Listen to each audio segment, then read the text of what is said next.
This is the TechStart podcast.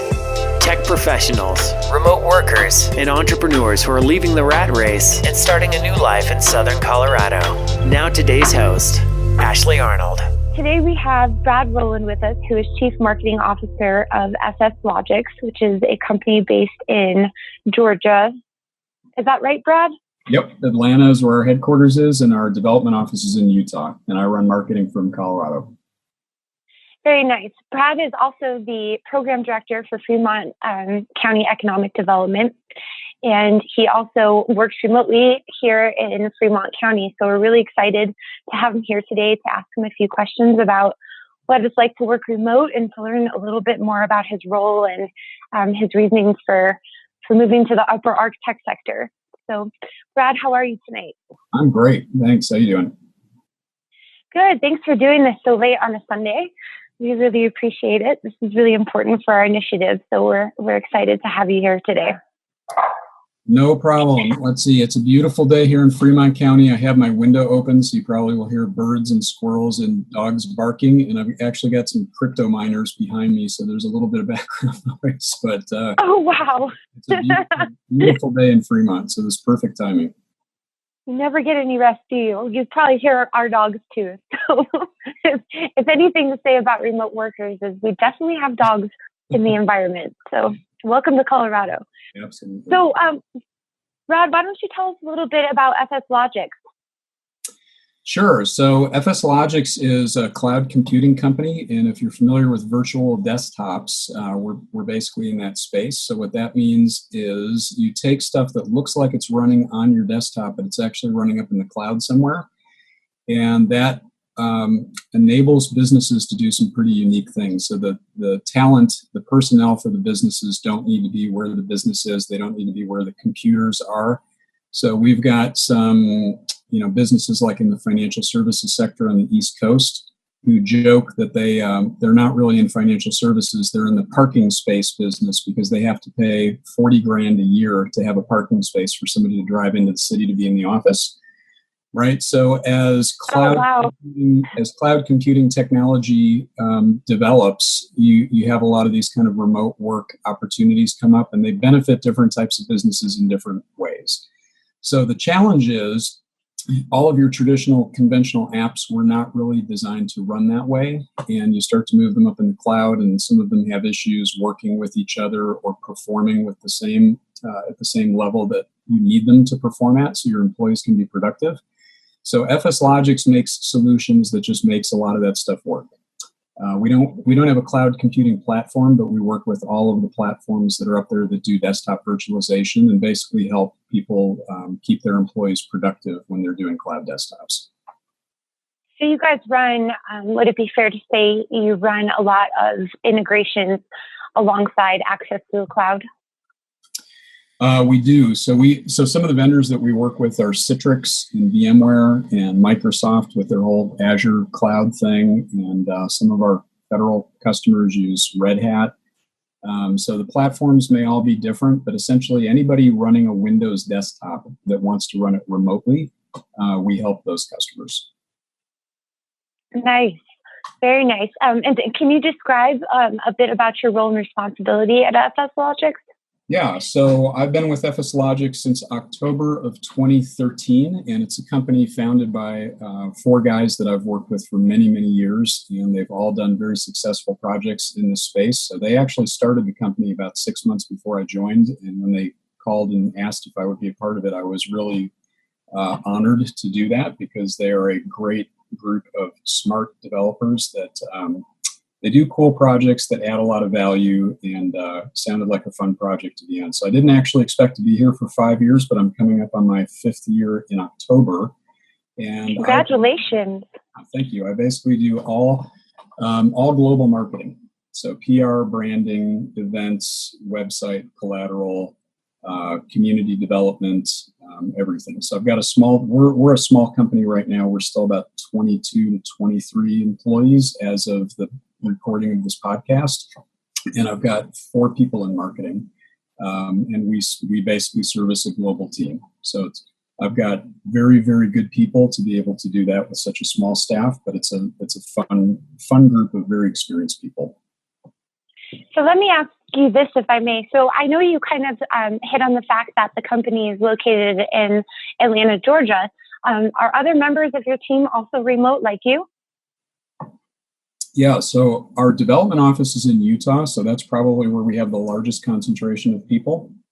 And in Atlanta, for the last couple of years, we've had our CEO, our VP of worldwide sales, office administration, HR, some kind of operational admin functions, and now we're starting to add more people into the Atlanta office. But then we've got a bunch of salespeople, sales engineers, solution architects, me, some of the people on my team. So I'd say probably at this point, easily half of the company, is remote, and the other half works out of the Atlanta or Utah office. Sure. So let me ask you this. In terms of the gentleman that you partnered with and kind of getting involved with the company, how did you come to begin working remotely in such a rural environment? Were you always in Fremont County, or did you meet these gentlemen through a previous, so to speak, career path? And how did you wind up in Fremont and wind up working for this great company based out of Atlanta? That's actually quite sizable. Yeah, that's a good question. So, when they were starting, it was literally the four of them. They may have had three on full time or maybe four at the time, and we're just starting on the sales and marketing side. So, a lot of startups fail, right? It's like 90%. You don't have to tell me that twice. Yeah, and there are huge challenges at each stage, right? And timing is something, team is something, product is something, sales and marketing, go-to-market strategy is something. There are just so many factors as to whether or not a company is going to be successful. And I think these guys were looking for somebody who knew the space that they had worked with before. But cash conservation is key when you're starting, and they were not ready to hire somebody full-time, maybe in a major metropolitan area. Just was not in the budget, and it wasn't really the need, I think, on day one to have a full-time CMO.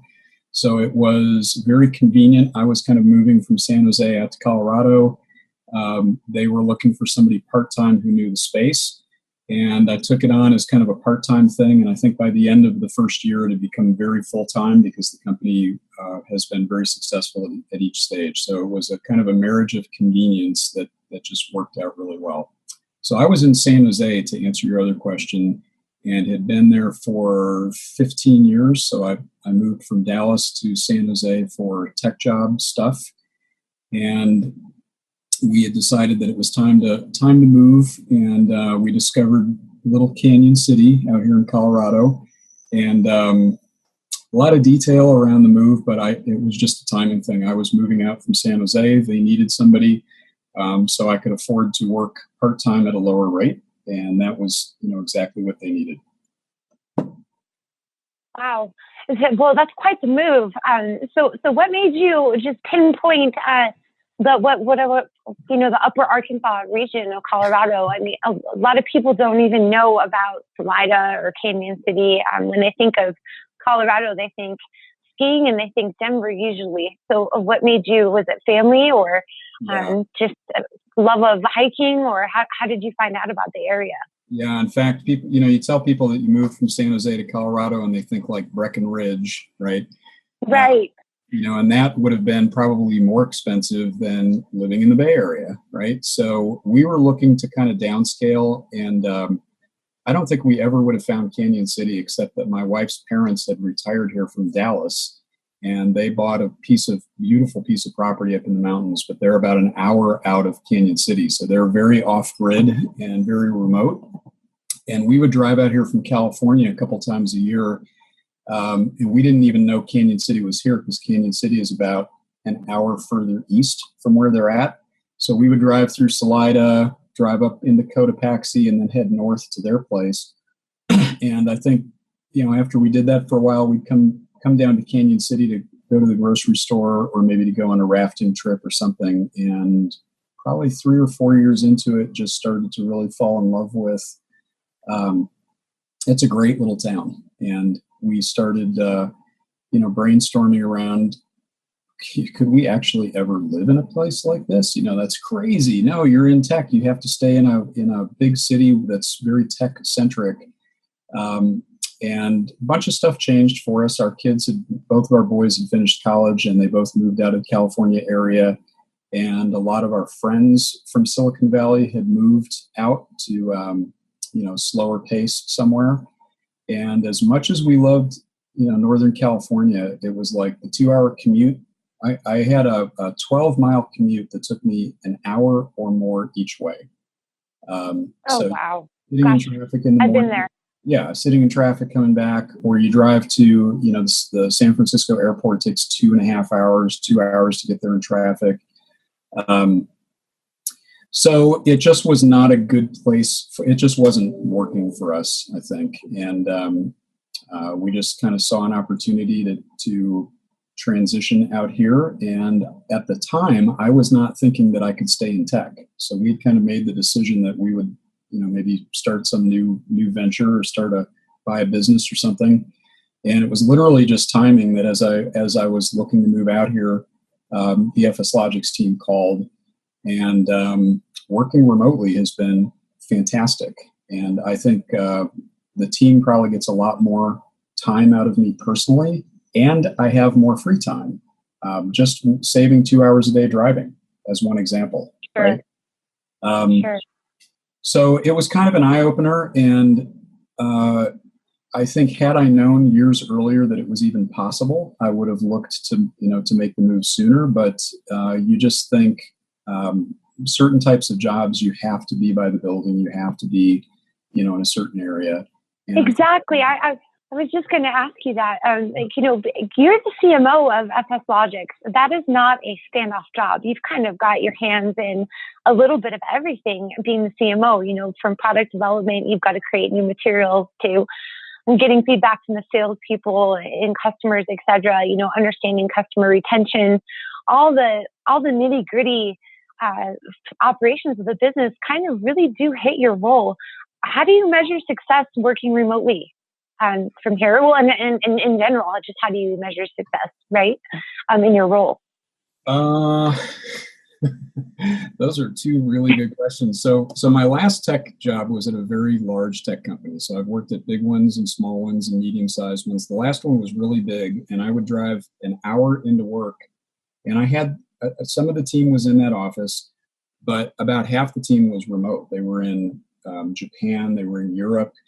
A lot of people who did the creative part of marketing for our team were in the Utah office, or they were remote, worked out of the house.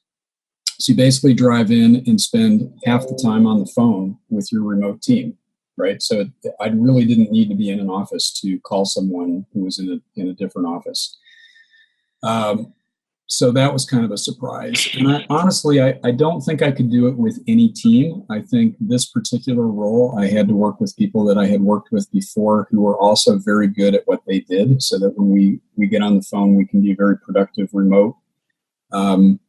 Our CEO, Kevin Goodman, has been very good about trying to get us all together at least once a quarter, because you can work remote from each other, but there are still a lot of things that you need a face-to-face meeting for. So we do a lot of, conference calls, video conference calls, but we still do like a quarterly face-to-face meeting at a minimum. Let's see, what was your other question? How do I measure success? Yeah, how do you measure success? So in a startup, it's a pretty binary, right? You either hit the numbers or you don't. So that's probably the easiest thing to look at. So at each stage of growing the business, we kind of up the bars for success as far as revenue, number of customers, what does our positive brand recognition look like? All of those things are very measurable. And we've obviously done that over 5 years, and we're continuing to grow pretty strongly. But outside of that, I think some of the ways that I measure success, I want to be on a team, and I want to be doing marketing in such a way that my customers will buy from me 10 years from now at a different company. So developing trust, selling them something that really adds a lot of value, to whatever it is that they're trying to achieve. And I want to market the way that I would like to be marketed to. I was in tech for a long time before I got into tech marketing, and you really despise vendors that sell you something that they knew wasn't going to work, right? They just wanted to get the sale made, and then they'd figure out how to make it work later. And you know what that does to the people in IT. They have to work nights and weekends, and they can risk their career, and that's not cool. So, the good thing is that the world is a very big place, and if you focus on finding the people who are going to be delighted and passionate about what you're doing, you can build a really big, successful business doing that. So to me, that's a sign of personal success for me, is that we are developing quality products that meet real needs, and we're building kind of trusting long-term relationships with people who will, they'll believe me 10 years from now at a different company. So, I'm going to go off script, if I may, just for a moment. What's most interesting about how you answered the first part of that question is you answered it from the standpoint as if you were the company. And I have the pleasure of working with a lot of remote teams myself. I myself am remote. And I wanted to point out something. It seems that, you mentioned earlier that they get a lot more hours out of you because you are at home and working remotely. But what I'm hearing is a unified message from a business. And I'm wondering if, and we'll find this out as we interview more candidates such as ourselves, and understanding more about the upper architect sector and all the wonderful people working here. But it seems that the ownership and passion for the job is just 10 times more intense when you're working from home. I think there's almost more ownership of how the company does and the vested interest in it. There's something, bringing the work into your home just makes it so much more intimate, if that makes sense. Yeah, it totally does. And I can't speak for everybody else, but I am personally wired that way. I only want to be on projects that I can be passionate about, where I feel like we're adding value, and I feel like I'm on a team that I can trust and that really wants to, do excellent engineering to change real problems. And I've got probably 8 or 10 case studies on our website right now that people probably don't say this very often, but I'm very proud of those case studies. They are, our product is super cool, but what's even cooler is how our customers use it. And we've got one on there that is a healthcare provider, and they've got a lot of locations up in the Michigan area, and they provide healthcare services to clients who are 20% below poverty level, right? And you just, first of all, if you go into a career in medicine, you could make a lot of money, but if that's your basic, your clientele and the focus of your operation, you really have to love what you're doing. You really have to have a passion for helping the people, and you just really have to believe in a bigger picture vision. And we did a project with them where we enabled them to see or to schedule 70,000 additional patient visits per year just by optimizing the infrastructure that they already had. And I'm just— That's incredible. And that's something where you can feel really good about. You're making solutions that are really helping people do some amazing things in whatever kind of business they're in, whatever their vision is, whatever their charter is. We're helping them meet their business objectives with IT, and that's what IT is supposed to be for anyway.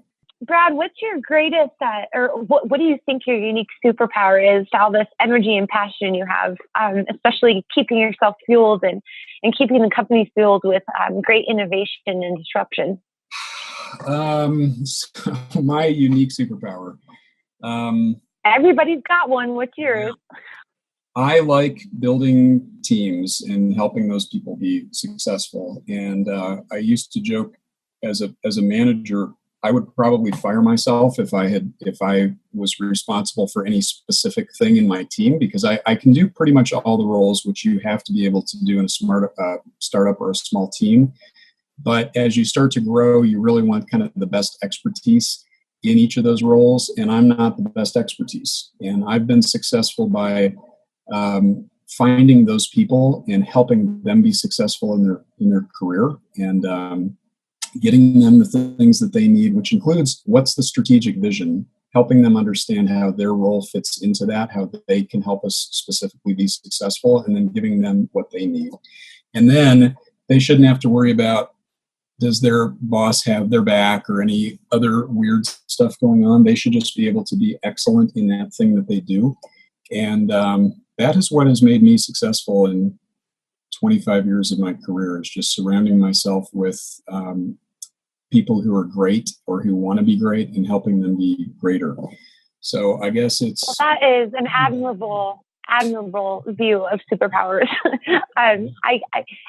Being a CEO myself, I always think that if I can surround myself with people that are not only at my level of intellect, but also even smarter, and if I can help bring out their secret superpowers in them, then they're going to do better altogether. So that is a great answer. You can't scale if you try to do everything yourself as the CEO, but if you bring good people in and give them what they need and enable them, that's how you scale a good business idea. That's awesome. Absolutely. It's all about understanding that we all have strengths and weaknesses. So knowing that you're actually part of the glue is always an inspiration to hear.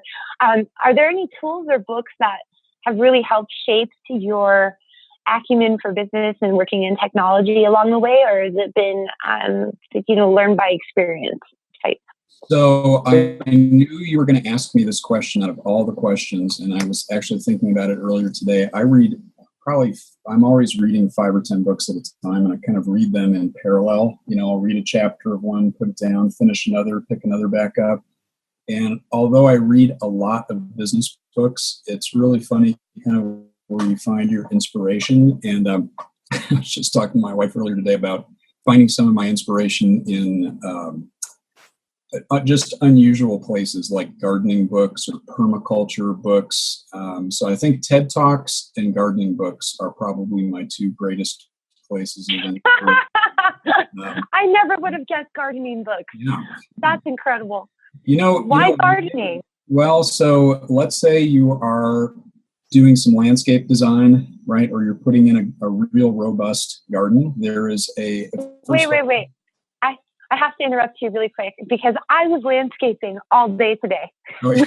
It's super ironic that you just said this answer, but go ahead. Okay, so on that note, I love getting outside and gardening. It's one of the most relaxing things for me to do. I took 3 months off and got permaculture certified because it was just something I'd wanted to do for a long time. And I love going out and being outside, especially in the upper Arkansas area is just one of the most beautiful places I've ever been in. And I think maybe some of the people who grew up here, who've been here for a while, they just don't, they've gotten used to it. I've been here for 5 years and I still go outside every morning and just think it's like a vacation spot that I get to live in. So going out and gardening, don't start a garden without a plan. You have to design for the spaces, especially landscape design. You have to really design the whole thing before you start or you're going to blow it.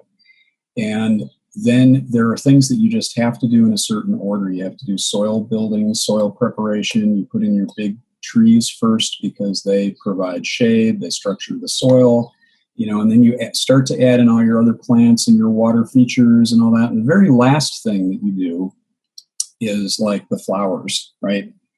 But that's the thing that everybody wants to do first. And if you start with that, you're going to fail. You have to kind of do the big system. And each of the things take different times to grow, and they interact with each other in different ways.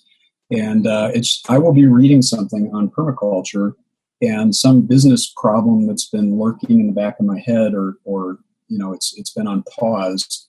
I'll just get an idea, and it'll kind of solve itself. So that's my... You sound like a systems man from the heart. Yes. I am. That's why I started in IT. And TED Talks. I can sit and watch TED Talks. I guess that's kind of the geek in me is that sounds like a fun evening for me, is a homebrewed beer and an hour of TED Talks. So. Well, that is definitely inspirational. You're always learning something new. Mm-hmm. So that's good to know. I'd like to focus for the next few questions around living remotely in a highly rural environment, kind of how it's changed your career or shaped your personal life. Everybody talks about the pillars of their stability, what makes them great today. So, it would be helpful if we asked you a couple of these questions, because we found that the two are highly correlated in our research so far. So we'd like to get your perspective. We went over why you relocated to Fremont County, to Canyon. But what we didn't talk about was, did you have any doubts when you first considered moving to the area? About being in tech, or just about moving? Well, you kind of mentioned that you kind of had come to the realization that you weren't going to stay in tech to move here. But did you have doubts about how your career was going to go, or fears about starting a new business in terms of what you were going to do next? I thought I was going to sell apples by the side of the road if I had to just be able to have a different kind of lifestyle. And I was not even considering that remote tech was an option. So, and then as far really, no kidding. Yeah, as far as living here in general, when we first got to Canyon City, there was no Starbucks and no Whole Foods, and we thought, wow, we'd die here in about a month. How will we survive? And there is a Whole Foods about an hour drive from here up in Colorado Springs. But over probably the first 6 months, we met. There are a bunch of family farms here, and we can get fresh local produce. And you have to buy differently. Like I can buy a half a side of grass-fed organic beef. I'd never done that before. Did not know that was a thing. So it's taken us a little while to really learn. Not just bring Silicon Valley here with us, but to take kind of advantage of what are all the great qualities of rural living, and how do we contribute to them? How do we be a part of that ecosystem by giving family farmers cash so they can keep doing what they're doing? And then the benefit that we get is seasonal, hyper local, delicious food, and knowing that we're supporting local families that are choosing to try to stay in that business and provide value. So that was a big learning curve. And the best part is, where the food comes from too, right? I know exactly where the food comes from. And there's a one particular family that we get some meat from, and they actually worked with a local meat processing place to get them humane certified. So I could go visit the animals if I wanted to do that. And I know that at the end of that process, they're going to go through a humane slaughter process. And I just think if that's the diet that I'm going to have, I should eat the healthiest food, and I should contribute to something that is as sustainable as possible. And I can see that whole process around me. Here's the question. How are you feeling? Is your diet good? Are you feeling healthy and nutritious? I am probably in the best shape that I've been in since I was 30, and I'll turn 51 in October. So I never would have guessed you were over 50. So that's you. The new 25. I wanted to clarify one thing too. I can work from home, and when I started, I was working from home. But a couple of years ago, we started the TechStart project that you're familiar with. So we've got a co-working facility downtown. And I go in there probably 4 days a week, maybe 6 to 8 hours a day. And it's a 15-minute bike ride. So I'll get up early, start the morning here, because I've got an East Coast team. I'm on Mountain Time. They're on East Coast Time. We've got people in Europe and the UK and Germany. So I'll get up probably about 5:30. I'm online, and I get kind of my first round of emergency email stuff done, have breakfast, bike to the office. Then we do kind of round two. And sometimes I'll take a lunch break. Sometimes I'll come back in the late afternoon, have an early dinner, do some chores, get back on and do some more work.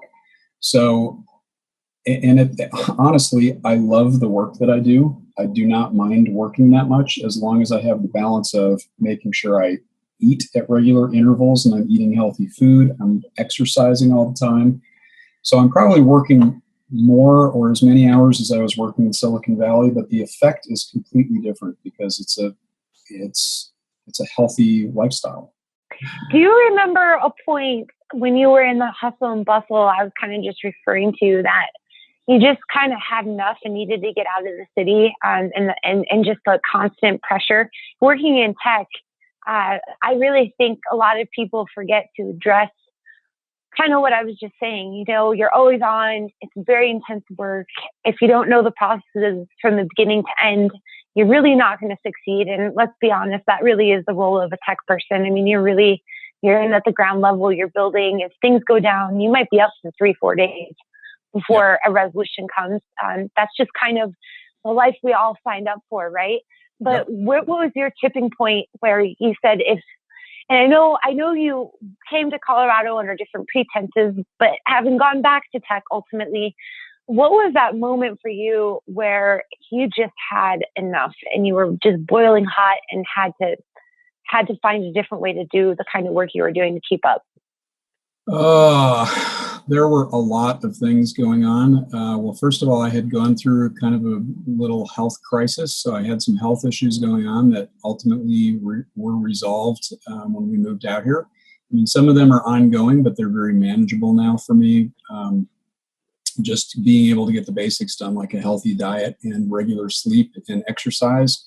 Other stuff that I might have to deal with is just, it's not the problem that it had become. You know, when you're in an office in San Jose and you've been in the office for 12 hours and you're starving because you've gone from call to call to call, and the only thing that there is to eat is a huge box of donuts that somebody left in the break room. That's what you eat. Another pot of coffee, right? And right. You know, one thing when I was younger, but as I started to get kind of into my 40s, it does catch up with you. And you know, a lot of the culture in Silicon Valley, as much as I love it, it's not built for sustainability. There are a lot of companies that are really like bad house flippers. You know, they get something, they paint over the leaky roof, right? They're not really looking to build long-term value. It's a lot of short-term thinking, and it affects the people in those teams. And sometimes it's not intentional. You know, maybe a big company has kind of lost its way and they're trying to figure out how to get back. So they do a lot of reorgs and they do a lot of shifting of priorities. And that affects people downstream. It affects people in ways that are sometimes pretty dramatic. And when you're managing those teams, you know, unless you just completely emotionally distance yourself from those people, which is impossible for me, I just found it to be more and more kind of a hard environment to stay positive about. And you know, you want to help people be successful, and sometimes you work on big projects and factors way beyond your control change that. So I think it was that. It was the commute. I mean, the commute had gotten, you know, from 30 minutes up to an hour for 12 miles. There's like literally one route that you can drive, period, and it took an hour. And if there was an accident, it took longer. And I think one of the things that was really, really missing for us, I did similar work in Dallas, but Dallas, the commute was not as bad, you know, 15, 20 years ago. And we had a lot of community. We did a lot of stuff with the people that we worked with. We'd have, you know, Super Bowl parties or get invited over for somebody's anniversary or whatever, right? But there was community stuff. And in Silicon Valley, people would leave, you know, they'd bail at like 4:30 because they had a 2-hour commute to. You know, it's interesting you say that, because that's one of the biggest questions or trade-offs we hear some people talk about when they decide to work remote and also move to a rural community, for example. And one of it is connectivity, especially with your colleagues and camaraderie, and also having you know, some kind of meetup or tech sector group in the middle that kind of centralizes you. And you're actually kind of saying that where you were located actually we had less made you yearn for more of a sense of community. Is that correct? Yeah. And you know, there are places smaller than San Jose. I know some people in Phoenix who have kind of a good balance where they work in tech, but they also have some good community stuff. Some of the big centers, though, the big areas, it's not possible to have that. And I mean, there are people who move into these areas who move there for 2 or 3 years. They're working on growing their career, and their plan is to leave. They don't invest. They don't stick around in the community. They don't build roots. And what do we call that? The Airbnb of jobs? I think it is, you know, and especially in San Jose, a lot of people want to cycle through San Jose for part of their tech career. And it reflects on certain parts of the community that they don't get involved in PTA or they don't get involved in local politics. They kind of leave that to the other people who were there for a while. And so there's a disconnect.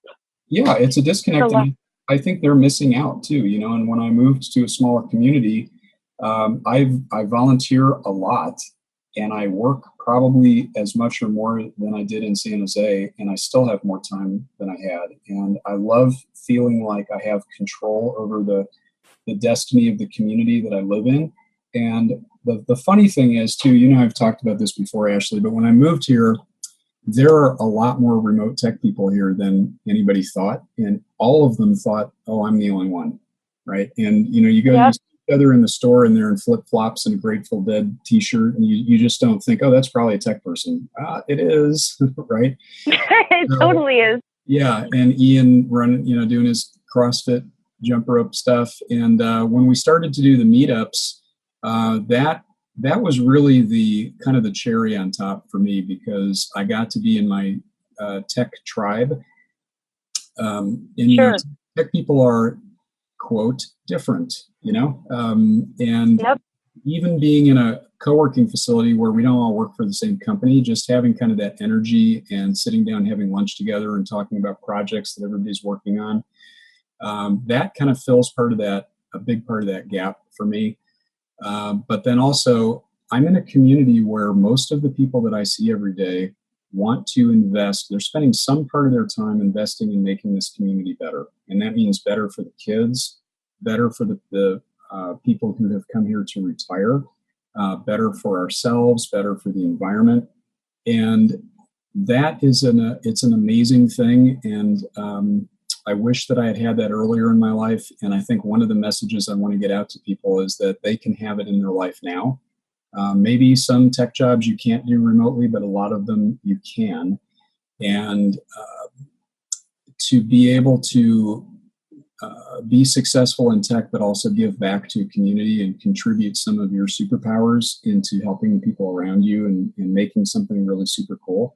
Like Pueblo, Sure. 25 minutes from here is one of the Hyperloop test, I think, approved test sites, right? So imagine, we're out in the rural part of Colorado, but imagine if you could get on something like that and be in Denver in 20 minutes, right? With clean technology, and you come back to your rural area and you're involved with a bunch of people who are working, interning high school students, right? And then you can go out and work on your garden in the weekend. It really is very healthy, So it allows for more diversification, definitely, for your lifestyle. It allows you to kind of live the life, all portions of it, and that's a huge thing. I think the tech community misses that. We give up a lot to have these jobs. Yeah. We give up a lot with our lives, and the fact that you found a balance to make this work and still, be number one in your role is a huge sell to people like myself and other people where, when I first moved to Salida, I didn't feel a sense of community here. I didn't know, I would go to the grocery store and people say, what do you do for a living? And I didn't want to discuss it. I work from home. And I never explained, what that meant, or the badge of honor that ultimately comes with it, because I don't think it's so well socialized sometimes, the badge that we wear, and the fact that we get to go solve problems for our communities in such unique ways because of our time in the tech sector overall, just as being part of that landscape. I mean, we really are. I know I'm working on cutting edge problems. I know your company is, and there's more people like us here than ever before. And the great thing about being in a growing community is we actually get to test it out and try a different way. And I think that's what I'm hearing from you more than anything is we get to be a part of the play, and that's huge. Yeah. And there are so many people here in this community that have literally sewn into my life. And, they may be retired, they may be still working, They may have some unique skill set, to come over and help me do something in my garden. People on my street wanting to come over and just get to know Christy and I. They really want to know us, and is there anything we can do to help? And when we first moved here, I wasn't even really sure how to. It was so foreign, I wasn't really sure how to answer except politely. Oh yeah, thank you. Okay. And over 5 years, we've really gotten to know a lot of people very well and become a part of their lives, and be part of a larger community. And I feel really, really blessed to do that. I think a lot of the tech community, it's kind of like strip mining with humans. You get people in, you work hard for 3 years, and everybody cashes out. I think there's more of a balanced approach, where you grow people, you use the same people for multiple projects, you maintain long-term relationships, and I think the end result after a longer time period is everybody's going to be better for it, and that's what I feel like I've been able to receive here, and I've been able to contribute to here, and that is something that's very rewarding for me. Sure, and that you bring up a really good point. Working in the tech sector, everybody needs more than anything. Even if this is about being human, and this is about people at the end of the day, right? And the most startling fact of that is everybody needs a home team, and it sounds like you live in a place that's been very inviting and has a very good infrastructure and foundation for people such as yourself, working in the kinds of roles that you are. In asking that, or in discussing this, if you were to make this move again, what would you do different, or would you do anything different? I think I would have made it sooner. So, as far as the move itself was pretty smooth. The transition out here was actually pretty easy. There are some differences. My wife is in a martial art called Krav Maga, and it's something that she's done for a long time and takes very seriously. And there were not any Krav Maga teachers here in Canyon, right? So she had to drive to Colorado Springs for once or twice a week for the last couple of years until she had enough people here locally to get a class started. So it's not, exactly like living in San Jose. There are some, there's some big differences, right? But let's see, what would I have done differently? I think I would have, knowing now what I know, I think I would have reached out to try to find other tech people faster. I would have connected more with maybe the economic development, the community college, because those are intersection points where we've met a lot of the other people that are already here. But I think just thinking I'm probably the only one for 100 miles that does this kind of work. I just didn't even reach out to do that. So I would have done that sooner. Yeah. Awesome. Well, that makes absolute sense. I know I have a similar regret. So, and I think we all do. So now for some fun questions. What is the weirdest thing you've ever eaten? Recently or ever? I had caterpillar soup in China. That was probably the weirdest thing. What? That's a thing? Caterpillar soup? Yeah, it was delicious soup, and it looked like little grains of white rice. And ew. The guy we were with said, we said, "What's in the soup?" And the guy said, "Oh, it's worms." What? And I stopped. Worms? He goes, "Oh no, it's not worms." Oh, good, great. So it's caterpillars. Oh, but I had already pretty much polished off the whole bowl by then, and it was pretty good. Were you grossed out at all as you came to know this, as you were finishing your soup? We had quite a bit of rice wine that evening, and I was actually okay with it at that point. But there are a lot of insect delicacies when I traveled in Asia that I saw other people enjoying them. I just couldn't kind of get past that. Looks like a fried tarantula on a stick, because that's what it was. But I did have caterpillar soup, so I feel like I've kind of ventured a little bit into the insect diet future. That's not for me, but I would give you all the points for trying that. That's a tough one. All right, what's your favorite movie? God, these are hard questions, Ashley. One. Well, you only get one. I'll give you three. You can have top three. How about that? Top three.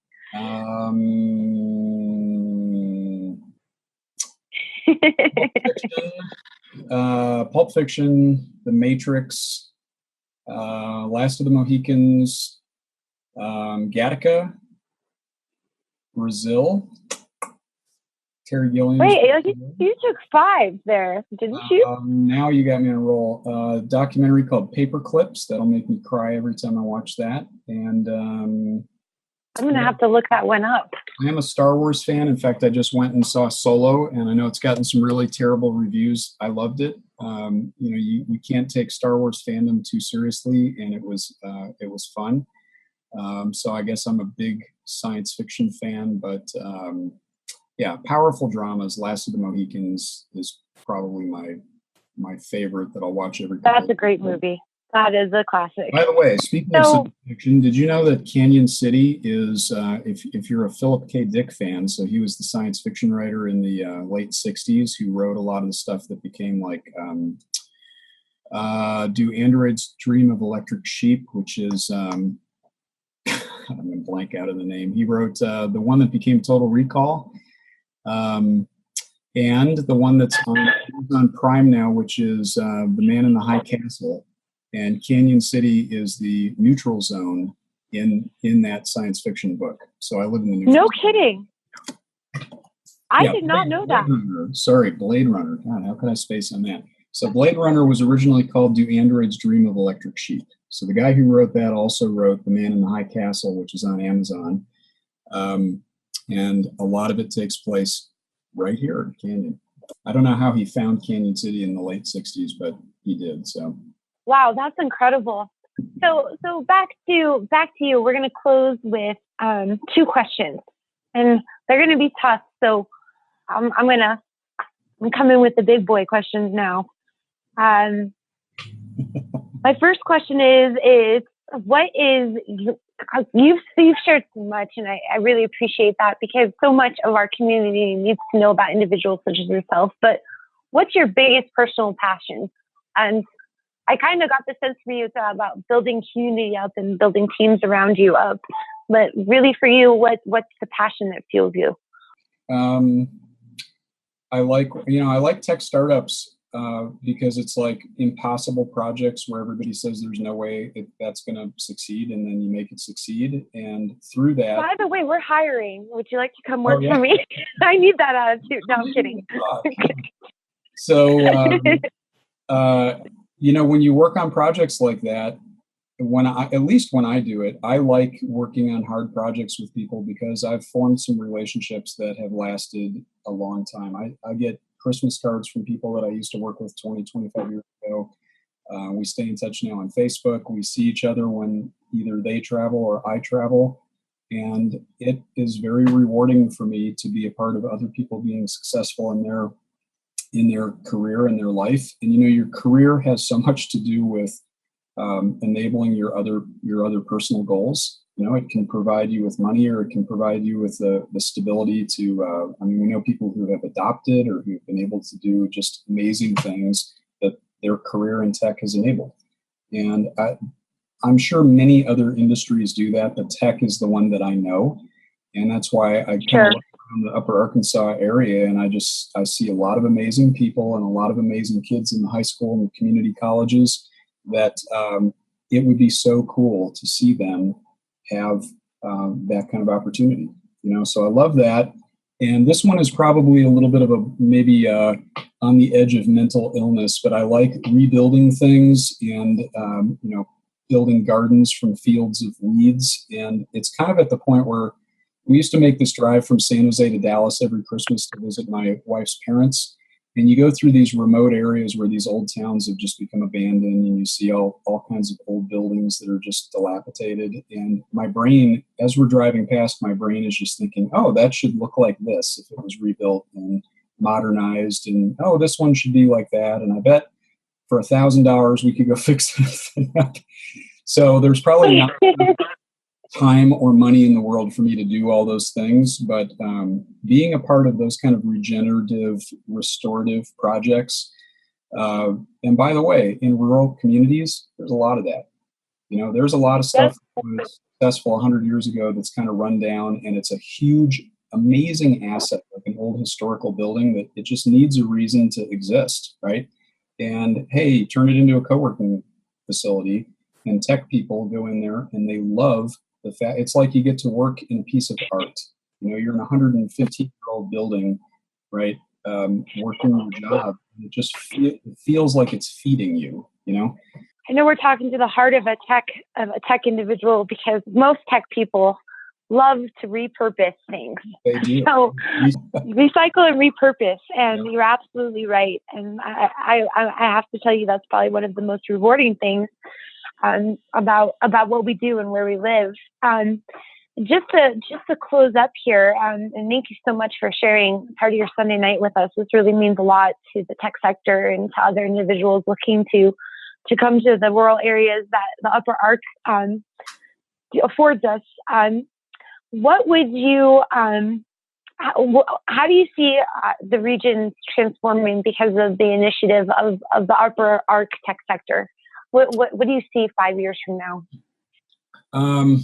So I just saw an article 2 days ago. I think it was Vermont is paying people to move to Vermont and work remotely, and they're giving them like 10 grand or something. And a bonus? Yeah, like move to Vermont, and they're working with local companies to remote some of their jobs, and they're paying people to move into the area and work remotely. So they're recruiting. That's incredible. Kinds of people who would enjoy doing that, right? Because there's a certain kind of persona, I think, that goes with that challenge. You see that in the newspaper and you go, yeah, I want to do that. They're recruiting to build a community with that type of thinking in it. A couple months ago, I've seen a couple of these articles this year that companies in the Bay Area are paying their employees to move out. Like, you can keep your salary, here's a 10K check, get out, because they cannot afford the cost of living increases, and there's no place for anybody to live. So I think if we can find those people, not everybody's going to like living in Canyon City or Salida or the Upper Arkansas area. That's fine, right? The challenge is, how do we find those people who would absolutely love, this is their dream life, is to live here and be able to do tech remotely and to build into a community like this? Maybe I don't like this community. There's, I'm sure, another one for them in Vermont or somewhere else in the United States. But how do we find those people who are just absolutely passionate about bringing those skills to the area? And if you think about how we could transform the region economically by bringing in a small percentage of remote tech people. We're highly distributed here. We're rural. We do not have a huge population. You need a tiny fraction of people from Austin, San Jose, New York, Denver, who would love this life, who are going to come out here and be a part of building it. So I think it's going to be people who are going to invest in sustainable agriculture, sustainable tech. They're going to want to make an investment in the outdoor stuff. Like in this community, the last 2 or 3 years, a group called FAR, Fremont Adventure Recreation, and the BLM have made huge investments in our mountain bike trail systems and hiking trails. So I think bringing in remote tech workers, they're going to make an investment in that kind of stuff. And I think we're going to see tech developments around ecology, like, the guy that we've got in the co-working facility, Dr. Luke Javernick, who's basically a river ecologist. And he's working on open source technology with like drones, Arduinos, open source sensors, Amazon Cloud, and GIS to do affordable, open source, easily repeatable river management. Those are things that we can really work on developing here, and having those as the focus of this area, I think, will just kind of transform the way people think about this place, people who live here, people who come to visit here, in a really positive way. Instead of just, hey, this is an economically depressed area, so we'll take whatever business we can get. We want to be very selective about bringing people out here who just are in love with this place. We're going to bring unique value prop of the tech sector with them. And who knows what that'll look like in 5 years, but I have a feeling that it will be pretty cool. I do too. And I can't argue with that. But listen, as a representative of the Upper Arc tech sector, I really want to thank you for taking time to do this interview with us tonight. And we can't wait to hear more from you and how your projects are going and what as your lifestyle continues to develop and the tech sector continues to grow. So thank you so much for doing this today. Yeah, thank you, Ashley. It was fun. Thanks for listening to the TechStart podcast. Find out more at techstart.fremontedc.com.